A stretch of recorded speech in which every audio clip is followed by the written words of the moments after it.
महाराष्ट्र राज्य इमारत व बांधकाम कामगार कल्याणकारी मंडळाने लावलेल्या जाचक अटी रद्द करा व नोंदणीकृत पोर्टल ओपन करा यासह इतर मागण्यांसाठी आज महाराष्ट्र राज्य श्रमिक कामगार कृती समितीच्या वतीने कोल्हापुरात जिल्हाधिकारी कार्यालयासमोर बोंब मारो आंदोलन करण्यात आले।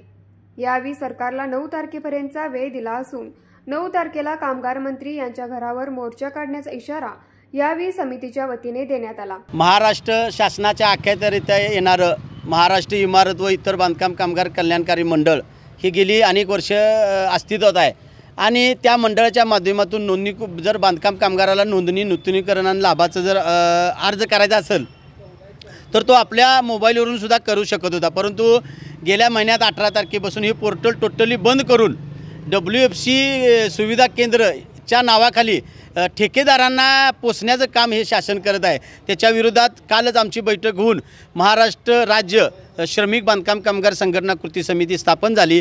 त्याचाच एक आंदोलनाचा भाग म्हणून आज आम्ही जिल्हाधिकारी कार्यालयासमोर मंडळाच्या आणि या शासनाच्या नावानं बोंब मारो आंदोलन करणार आहे आणि येत्या 9 डिसेंबरला जो कोणी महाराष्ट्राचा कामगार मंत्री होईल त्याला आंदोलन रूपी शुभेच्छा देण्याचं काम ही कृती समिती करेल आणि त्याच्या दारात येत्या 9 डिसेंबरला बोंब मारो करून बांधकाम कामगारांच्या मागण्या हे आम्ही पदरात पाडून घेणार। त्याची सुरुवात आज झालेली आहे आणि त्याचा दुसरा टप्पा नक्कीच आम्ही 9 डिसेंबरला तुम्हाला त्या आमच्या आक्रमकता आणि आमच्या संघटनेचे पुढचं धोरण तुम्हाला लवकरच दिसेल।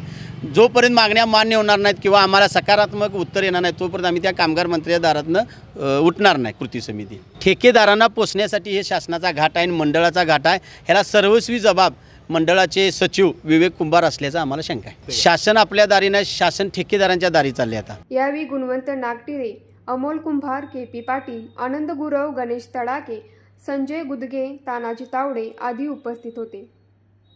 न्यूज मराठी 24 साठी सोमनाथ जांभळे, कोल्हापूर।